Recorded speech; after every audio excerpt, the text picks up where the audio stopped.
อ้วะไอ้วะเช็ดไปเรื่องที่หนีกัน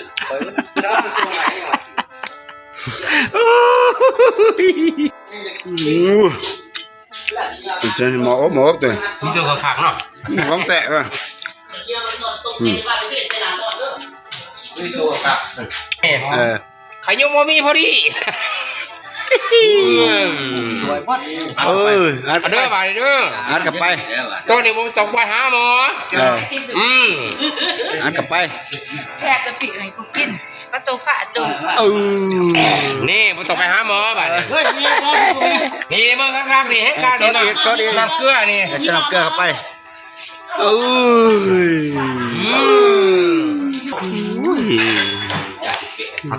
ขับวะเซฟบ้านเมียกับมันนำพ่อเมียมาตายครับวันนี้ไม่ไปปุ๊บแบบกำลัง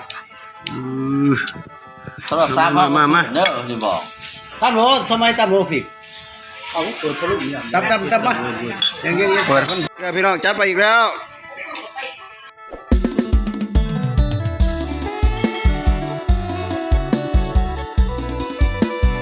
สบายดีพี่น้องทีมงานบ้านช่อนชาแนลเฮาจัดไปแล้วพ่อใหญ่เป็ดจัดไปทีมงานบ้านช่อนเฮามื้อนี้ลาบปลาอีกแล้วว่าจัดก้องแต่คุณพญาหันกำลังมาได้มื้อนี้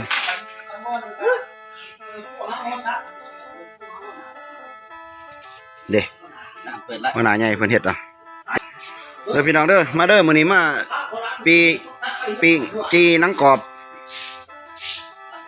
บ้านช่อนชาแนลเฮาจัดไปอีกแล้ว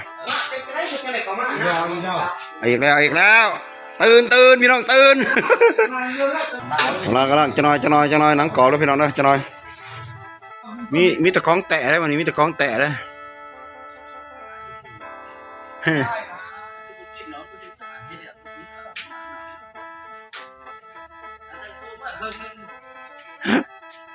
เผาพี่น้องกำลังปล่อยขวดโอ้มีของแตะหลอกขาวพี่น้องโอ้นี่ของแตะยกเป็นแต่แสบนั่นแต่เนาะขักของแตะอันนี้เมื่อเย็นนั่นเนี่ย IDC เย็นเฉยๆหรอกของแตะกันนะดิพี่น้องเพิ่นเขาก็เดินทางมาใหม่ๆได้เลยมาแต่เมืองยังมาแต่เมืองเรางามเมืองน่ะไปหาเมียน้อยเพิ่นว่าไปแล้วเมียน้อยจะได้เนาะตัวใหญ่เลยตัวเก่งเมียน้อยสิรู้ยำเขาบ่อนบ่บ้านี่แต่มูเด็กไรเมียน้อยเอามาแตกเมียน้อยจักก่อนเขาจักหลังกดหลังยังมันเอามันกินยังโดดแล้วสวิงเลยมีนังกรอบเพิ่นว่าบันช่อนชาแนลมีนังกรอบเพิ่นว่ามีน้ำกรอบจะมาสีคั่วอย่างเดียวถ้าปิ้งอีฝ่ายพิธีการเพิ่นกำลังล้างหัวขิงหัวคาอยู่อันนี้บันช่อนชาแนลเฮาเอานี่ตีมันก่อนเพิ่นล่ะติดก่อนนิดเบรกมาตัวน่ะปิ่นเบรกปิดตอนเนาะเป็นตอนนิดเบรกตัวนี้ตัวนี้ตัวผ้าลงเคาะตัวผ้าลงเคาะเลยตัวผ้าลงเคาะนะตัวนี้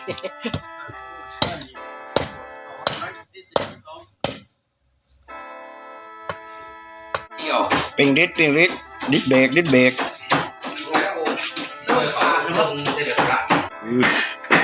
ฟิงพี่น้องฟิงมันกรอบแต่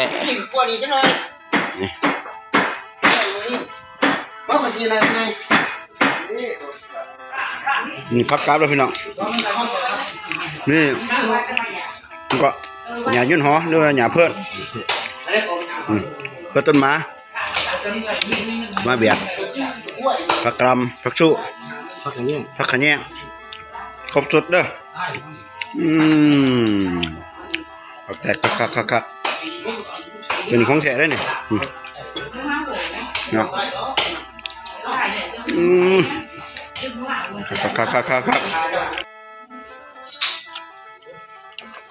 น้องกอดพี่น้องยังบ่ทันได้ใช้น้ำปลาแดงมันไปจักน้ำโอ้ของแตะแล้วไอ้ดิซีแล้วพวกมันต่อเป็นลูกปีใส่บีนั่นนึงพุ่นน่ะ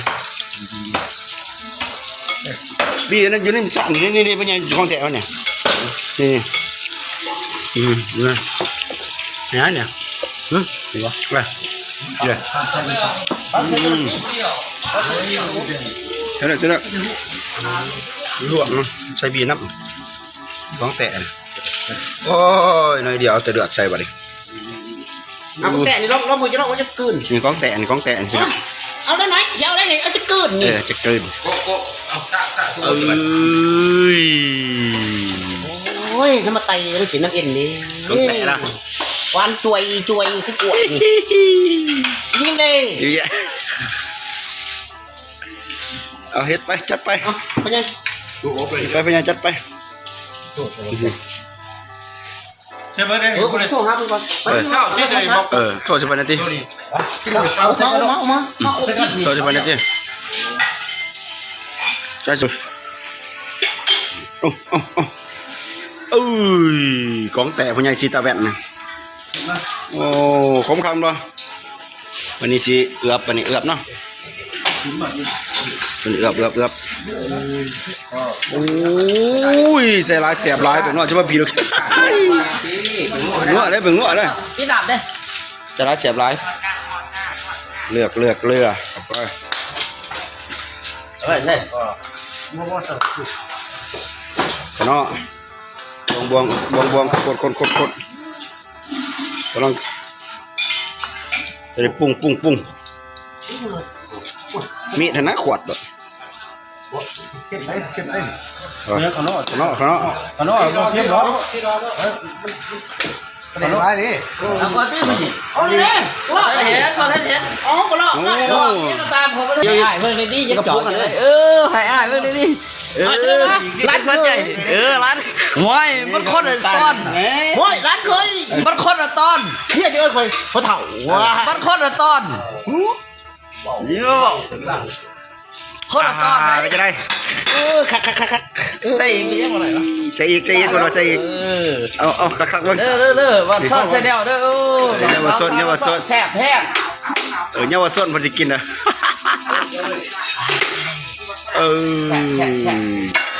โอ้ศิลกรหน่อยคนละบัดเดียวเอ็ดใช่โทรศัพท์เปิดเลยใช่เนี่ยบริโภคก็หลับวะเอาเต้าไว้ที่เว้ยหัวพักทุกมั้งใหญ่พวกคุณไปใช้โทรศัพท์ทายมาพี่นะ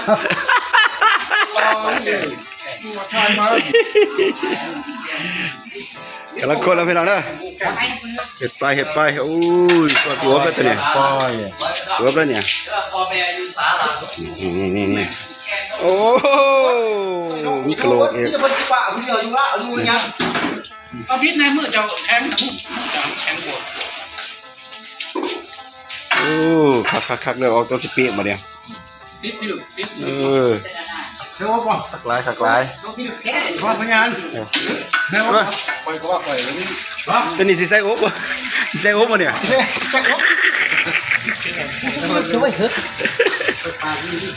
จอร์ดิสเบกเอามาปูเลยสิจอร์ดิเบกจอร์ดิสเบกแล้วได้ระบายดิไปจัดไปโอ้ขับวะอายุเบิ้งไปไงรีบไปเบิ้งโอ้เจ้าเนาะเข้มเชื่อใช่จังหวะแล้วเบิ้ง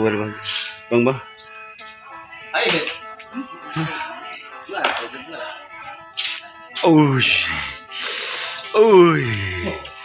หักวะปากบนท่านไหนอุ้ยนี่เอา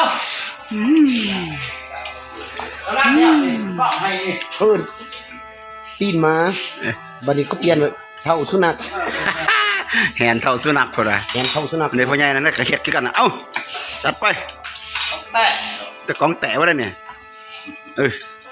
โอ้ไอดีซีเฮาเจะคล้าของครีมหนาใสเด้กำลังซอยอยู่นี่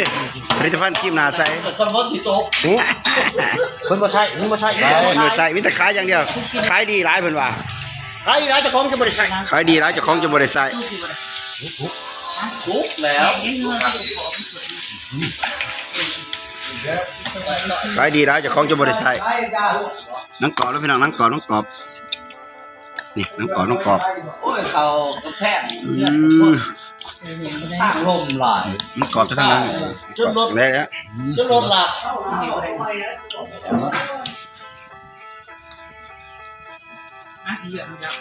อุ้ยเนาะ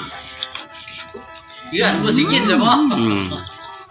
เราว่ามีอ่ะนะเขาคนงามแน่ อยู่ในรถ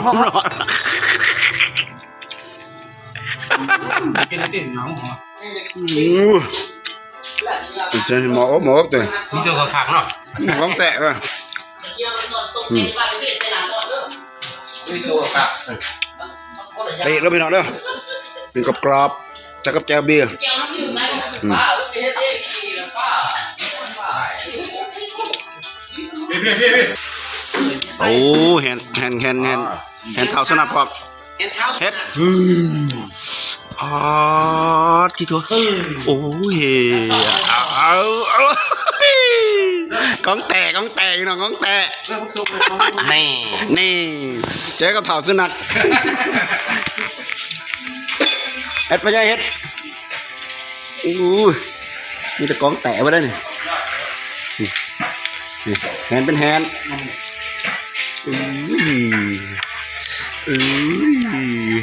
ชิคปี้เด้อมันต้องกินพี่น้อง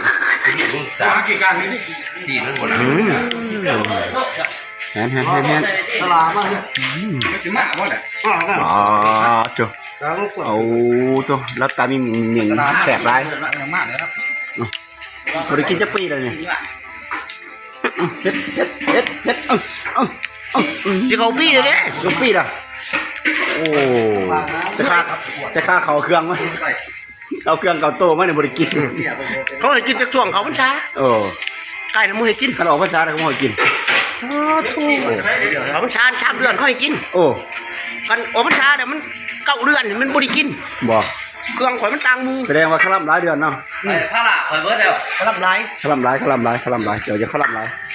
มันบ่อยากคมอะไรเขาบ่ใช่หรอบ่ ไปก็ได้เรื่องแล้วเฮาจะฝรั่งเขาป่วยอย่าสิไปบอกไปจ้าเขาก็ตาตาน่ะ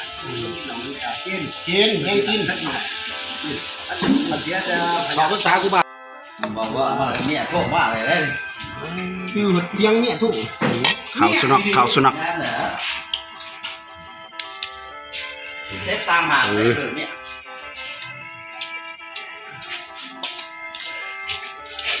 นี่เป็ดถึงว่าทรงอยู่หรอเห็นเลยถ่ายเลย ไปไหนเราซักเลยเจ้าละ ตั้งอีซ้ายแล้ว โอ้ข่าวว่าโธ่แฮนดิสเบียร์แล้วพี่น้องเลยโธ่จับแก้วเลยติบ่จับบ่มันนวดแล้วเนาะนวดอะไรแล้วเนาะโอ้ยมันเป็นแต่แสบน้ำแต่เด้โธ่โอ้ยขักวะเซฟป่ะเนี่ยเมียกับมันพ่อเมียมันตายครับวะเนี่ยไม่ป๊บยันเมีย เกี่ยงหัวหันบ่อยู่ที่ตัวโอ้ยเขาลงขี่สมบัติโน่ แม่มันหอยกูวายุ โอ้ก็จะลงไปยังกันอันกันมันเน่าแต่ว่านี่กี่ตัวเรียกว่าโจ้บ่ายขักวะนี่ไก่ยังมาเจาะเพื่อนนึง ช่วยเรียกว่า ไอ้วะเช็คไปเรื่อย ที่หนีมันแล้วมันช่วงไหนเนี่ยแอนเป็นแอนเงิน10 บาทเยอะตีเลยหรอก็ตีแล้วว้าอันนี้ถึงละเป้งพี่น้องเป้งโอ้ยปีกตาปีกยังวะ ปีกตำเสด็จบ่ชุบปีกกินปีกสิใส่แก้วบ่บ่แม่นติตัวตับปีกจำแก้วเนาะโอ้โอ้กำลังเลยพี่น้องกำลังไอกำลังขึ้นเรามีขวดขึ้นกรอบมันกรอบมาแล้วมาแล้ว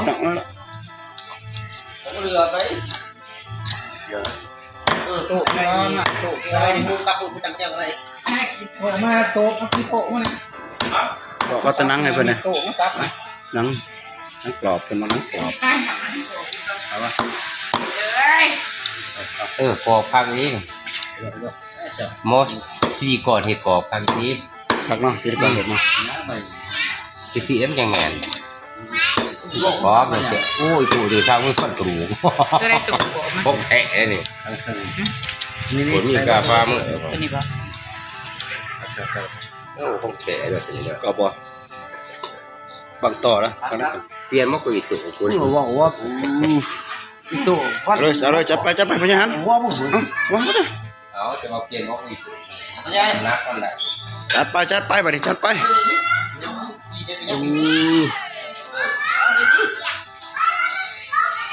giờ saoกินเขาใส่เดี๋ยวđấy เป็นว่ากินเนาะว่ากินเย็นว่ากินอะไรเย็นอยู่ไหนมาถึงจริงๆก็มาก็เห็นหมดเลยอันนี้ใบบางฮงเป็นเผาหน่อยนึงพอจะกินกะปินะหรือว่าอยู่ทางน้ำฟังนนเขาเอิ้นใบมะละกอเป็นเผามันมีความหอมหน่อยนึงถือไฟเดี๋ยวมันจะไปใส่กับปีกนังกรอบนะพี่น้องเนาะอันนั้นก็หมออบกำลังโอเคพี่น้อง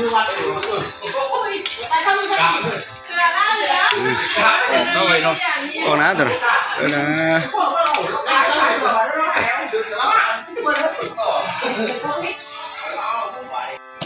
นี่ต้องกินใส่แก้วแล้วพี่น้องเลยแก้วตับใหญ่มันต้องปรุงแก้วตับเนี่ยต้องแตะได้พี่น้องก็ต้องตำขิงตำคาตำพวกเทียมเอาปีกเนาะแล้วก็ใส่แก้วตับปีกตัวเนืองเป๊ะโอ้ฝ่ายปีกเนาะชุบแล้วตัวชุบวะชุบแล้วชุบแล้วโอ้นะชุบแล้วเอาเลย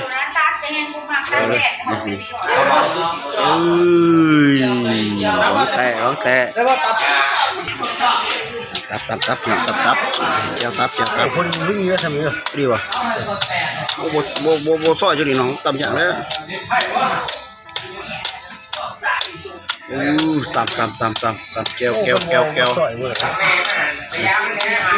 มันบ่ซอยซอยเลยใส่บีโอ้ยเบิดแล้วนะเอ้ยแต่เบิดแล้วนะทุบแก้วซะด้วยล่ะนี่ซอยเดี๋ยวไปใส่นี่เธอเปียกแจกไปจะละบีเจ้าบ่นี่พ่อใหญ่เจ้าของครีมหน้าใสเพิ่นกำลังซอยมันขายครีมหน้าใสเลยเจ้าของแบรนด์ใช่บ่ได้ใส่เองเจ้าของแบรนด์ครีมหน้าใสมันป่าเมืองลาวเจ้าของแบรนด์จะป่าเมืองลาวแล้วตลอดรสชาติใช่อ่ะใต้ตัวใช่อ่ะบ่อยากเจ้าของแบรนด์ครีมหน้าใสให้มันเห็ดกำลังตลอด3มาเด้อสิบอกตำโหสมัยตำโหฟิกเอาเปิดทะลุนี่ตำมาอย่างเงี้ยเปิดมันเย็นนี่ได้เพิ่นว่าแม่นลั่งมันระบายออกมาแม่นมันส่งออกมาอะไรมันระบายออกมาเอาคุยเด้มันบ่ทันได้เดือดมั้ยโอ้ซับให้เอาบ่ทันได้เดือดนี่นะถอยทำไมล่ะบ่ตั้งสิถ้วยเนาะสิว่าแจ่วหวานยังทานะบ่กินอยู่ยังบ่ได้ใส่เลยบ่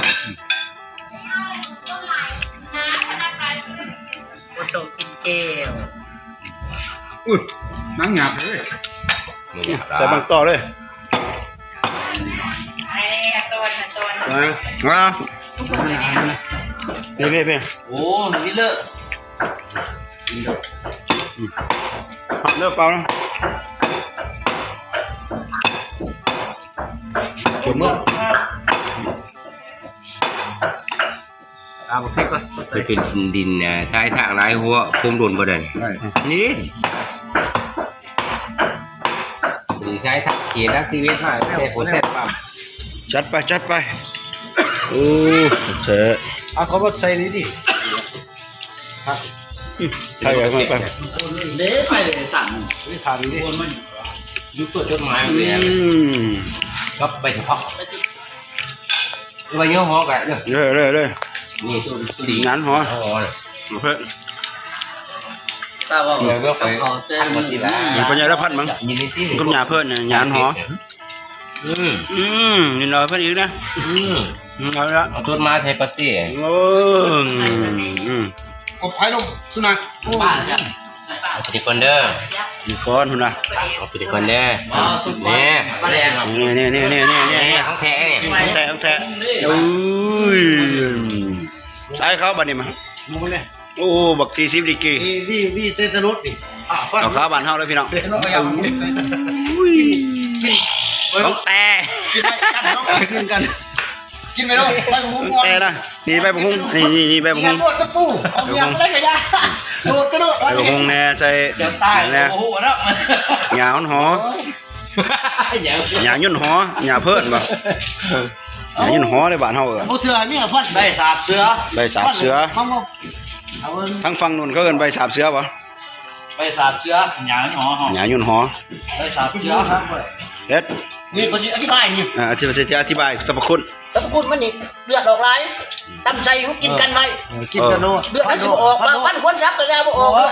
โอ้ตุ๊ดเนาะหามเลือดบ่ยาหามเลือดเนาะ บ่นี่กันเตตนุส เจตนุสเนาะ พวกเอาเมียงยังนี่เหยียบโลดเหยียบกินไป พัดเขาเลือดก็ออก ไม่ฟันเสือ พัดเขาเลือดก็ออก จะฟังที่มาเจ๊เสือฟันเสือผม ไอ้แม่เนี่ย โอ้กำลังตีของแรงหวนๆนะพี่น้องเด้อ 3 โมงพอดีนะ 3 โมง นี่3 โมงพอดี ไปนี่ เป็นอธิบายสรรพคุณของพักเนาะพี่น้องเนาะ อันนี้นี่โอ้อืดยัง จุกเสียบ บ่ตดบ่ยังกินไปโลด โอ้ มึงมันนี่ก็เลือดออกทั้งในให้ได้บ่กลัวให้ได้เลือดออกแล้วยัง ตาม ให้เลย ตามโซงไปเขาโทรสั่งหรือว่าเขาบอกพูดยานี่ไง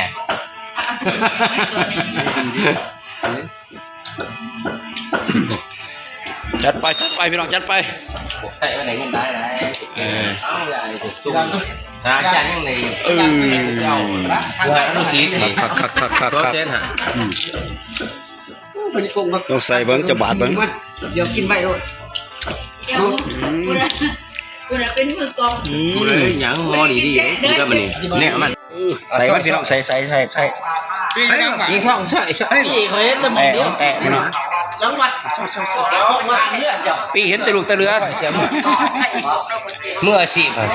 พวกหมักซาบัต่างเกาะมาเลยว่าเปลี่ยนหนาไม่เป็นสิมามันจะใส่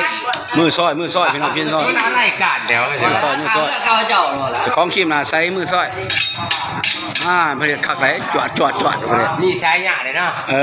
จะคล้องครีมหน้าใส่เลยนี่ อยากจะคล้องรับมือมี สักหน่อยได้ กูจะ จะทั้งหมด พ่อเพิ่นสวก อยู่นี่ ตื้อเขาฆ่าเขาเลยว่าเขาฆ่า ตู่ไม้กับไม้ ต้องมันดีอีเตียยังกินมันดีเลย โอ้ใส่พี่น้องจัดไปเลือกเขาเข่าเเขาหมดป้าไปสั่งได้ เลย ขยันนี่ละ อันนี้ตีบ่ใหญ่ตีใส่มันนี่ หมดแล้ว พันนี่ ไหน ยินพร้อมยินนี่ก่อนนี่ยินเพิ่นยินไก่เพิ่นยินบานต้นๆนะเพิ่น กินไร ยินแบบต้นๆเนาะนี่เด้ โอ้ยยิ้มข่อยเนี่ย ยินมาต้นๆ เขาเนี่ยเขาใส่ผ้าใส่เราให้สิเด้อ นี่ พ่อให จุ ญ่ ก ได้ น้ จั อ ด ยนึง น้ นี่ อยนึง นี่ อ่า ของแท้แล้วนี่ ของ เด้อ แต่ของแต่เอ้ยนี่ใส่เข้าบัดนี้บักพริกน้ำตาพริกเผ็ดนี่เผ็ดน้ำตาพริกเผ็ด ผมก็เทได้เด้อ เอ้ยจวดพี่น้องเอ้ยอย่าดราม่าเด้อพี่น้องเด้อถือเลขว่าคือถือตีนเด้อถือตีนก็คือถือเลขซ้ำหน้ามื้อนี้ซ้ำหน้าเพิ่นว่ามื้อนั้นหันปักกุ้งแห้งมื้อนี้ซ้ำหน้าเพิ่นว่า สามหน้าขามือเวียงย่างพูดตายโอ้ย ซ้ำหน้าขาม้าแดก จะเกินน่ะ ซ้ำหน้าขาม้ากินเพิ่นว่าเด้อ ห้วยห้วยพุ่นอยู่นะ จัดไปจัดไป กะว่าพวกออกไป จัดไป ถึงเขาอีกจอมแซ่สึกไปลุกคนสิตายอยู่แล้วผู้นี้กันชุ่มน้ำเนี่ยครับไปชุ่มน้ำมัน โอ้เบิ่งสิใส่แล้วเพิ่นมันก่อน เดี๋ยวเขามันเว้ยยังช่องไงหน่อยเพิ่นอยู่ให้เขาไปรำเขาบ่รำนะเพิ่นเอาไปรำสักเขาไม่ดีก็งูเห็นฮะ ว่าตกกลางเพราะว่างูที่สุด แม่งู มาแล้วมาโอบมาแล้วพี่น้องโอ้ ตาเดียขนาดเนาะ เก็บรายละเอียดนี่เพิ่นยังได้เฮ็ดอ่ะ ได้แล้วกินอยู่บ่ คัก กินอยู่บ่ โอ้ลองใส่น้ำเพิ่นก่อนพี่น้องเด้อพี่น้องเด้อ เอาอัน ใส่ นี้ ปกติโอ้ ใส่เฮ้ยคือใส่ยกโป้พ่อ ก้องแตกพี่น้องก้องแตก จะไม่ลงคอ ยับไปบ่นี่ตักมึง ตักนี่จังซี่ เจ้า เจ้าจ้านผู้ที่เกี่ยว มึงขี่มาก่อนเฮ้ยมึงจะไปย่างให้มันโอบเลย จุงไปกูแล้วก็จะไปกระเมียกู เอาไปได้เชียว สู้ล่ะเด้อ มึงเชียวไปตัวได้เชียว โอ้ตัวนี้เปียกบ่ได้เปียกไปเปียกโอ้ คุยไปย่างก็เด้อเด้อ เพิ่นไปย่างกันเลย พี่ตา ไป3 เดือนแล้วจะสิได้กินย่างนะ กินง่ายเลยโอ้แม่มึงจะเอาตัวนี้ก่อน โอ้พระเจ้าตัวนั้นก่อน รายการชุดท้า โอ้ เรียกมึง ของแต่อันปลาไปชุดท้ายเนาะ ป้า ไม่เป็นไร ไม่เป็นไรบ่ มันปิ้งมาแล้วว่าปิ้ง ไม่บอกเปีย พี่แต่เมียตายโอ้ย เปียไม่เห็นขา คนใจโอ้ยมันตาย มึงยังไม่เห็นเขาที่อ่ะ หาดิ ไอ้กูป่วยอ่ะ นี่สัตว์ยัดเป็นนักกระดอ ชุดดับตุกมาโอ้ปีนะคุณย่างเสียได้ซับจากแสนเบิร์ดเท่านั้น โอ้ ตอนนึงไอ้จะเป็นกระแทกกระแทกมาหรอ จำแดกกระปังเนี่ยจ้ะครับ นี่สุดอย่างเป็นเขาสิเดี๋ยวจ้อยเนี่ย เรียกก่อน สุดอย่างว่าตัวนี้ตัวเนี่ย โอ้ย ตอนปีกว่ะ เอาเลย ไปไงโอ้กองแตก ยกละว่าย กเลยโอ้ยโอ้โตของแตกโอ้นี่ คิว นังกรอบอีกเท่านึง ยังอีกนะกอดด้วยสิเนี่ย กล้องนี่ซ้ำเลยสิครับ ยังอีกขัดตอนชุดท้ายยังได้ขัดตอนอยู่ หรือว่าให้พ่อใหญ่อันน่ะ CK ถามพยายามมาแต่รักษาเอ็ดพยายามมาแต่รักเซนไปสัก ว่าพ่อใหญ่ไม่ต้องรักษาเอสเพิ่นว่า อีลอย พอได้ปี ของแท้พี่น้องเอาอีกแล้วนี่มาใส่กูสวยใจ โอ้ยเอาก็ต้นไม้หน่อยนึง เอาใบเดียว ใบเดียว เอาใบเดียวกับพ่อนี่ซับพุทธ ใบเดียว นี่คือแต่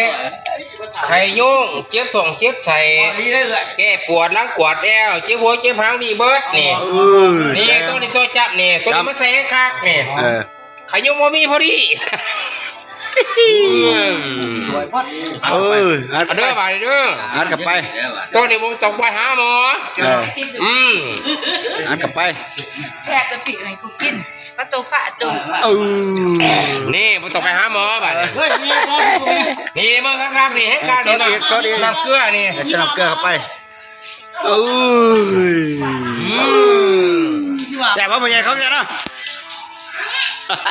ผลไม้เลย โอ้ผลไม้มา ได้การชุดถ่าย นี่ทีมาหาผัวยังบอกดีๆผม อะไรอ่ะ แกไอ้ตีมันเนี่ยบ่ พี่น้อยโอ้มันเอาโรกระยามาตีมันสิไปทางแบบโอ้ ว่าหารว่า ต้องแบกบอกว่า มึงให้ว่าต้องซื้อรถมันสีไปหาสมุนนะ ตีตัวนี้มาเดียวตีตีพ่อใหญ่พ่อใหญ่หันยี่หรอปะ ดี ก่อนแล้วเนาะสดเลยซิลิคอนเฮามึงแตะพี่น้องสดเลยโอ้คัก รถเสียเนาะ หลายคักหลาย บ้าก็บอกอยู่ โอ้ตัวนี้ใส่เลย ป่วยดีซื้อดอกไม้เจ้า เอาซื่อๆเนาะ ใส่เลยเอา เก็บแหนเดียวเอามาให้น้องแน่ พี่น้อง รักเส้นนี่ โอ้ย ลงใส่นี่ ผีหนาวเด็กกู ใส่เลยเว้ย ที่บอกนะกูบอก คักบัดนี้ ตามนะกูพี่กับใคร เอาตีพ่อใหญ่ จะปากแก้วว่าโดนโค้ดมันไปแซ่หันวาย นั่งเอาอีกแล้ว เอาความเก่าเอาอีกแล้วเอาความเก่าเหมือนว่า พวกเราเฮ็ดน่ะบ่ได้ เฮ็ดมาจัดไป อันนั้นยังก็ยกต้องกันนี่กะบอกนะมันบอกว่า โอ้คักหลายกินสมองมันไป ถ้าพ่อถ้าส่งมาตัวของเราพ่อใหญ่จะสิว่าบ่ เพ ดี ราะว่าเจ้าหันยังว่าบอกก้มเก่าขึ้นมาไปหดนะบอก เดี๋ยวดิ จับไป มันบอกดวงร่วง พวกนี้ว่าเอาอีกแล้วจะให้บอก ชาติแขวนซื้อเงินเมื่อนั้นอีแดมตุลาไปเชิงมุสาพักที่รู้มือ นั่นเลยพี่น้องเด้อ นี่ สิขอโจคลิปไว้ซ้ำนึงก่อนขอบอกกับใจพี่น้องที่มาหับชมจนฮอดปัจจุบันเนาะสิโจคลิปไว้ซ้ำนี้สิกินตอนน้ำเพิ่นก่อนพ่อใหญ่เด้อสิกินตอนรถปลาเลยเดี๋ยวสิโจไว้ก่อนเด้อพี่น้องเด้อคลิปหน้าจะพอกันไหมขอขอบใจเด้อพี่น้องทีมงานบ้านช่อน Channel เฮามื้อนี้ คัดสาในเบอร์ดีไหน ใช่แน่มันสิเบิดอีนี้ได้เพิ่นสิกินเนาะกินเบิดปลาได้เนี่ยขอบอกกับใจพี่น้องหลายๆไปซั่นเด้ออย่าลืมเด้อที่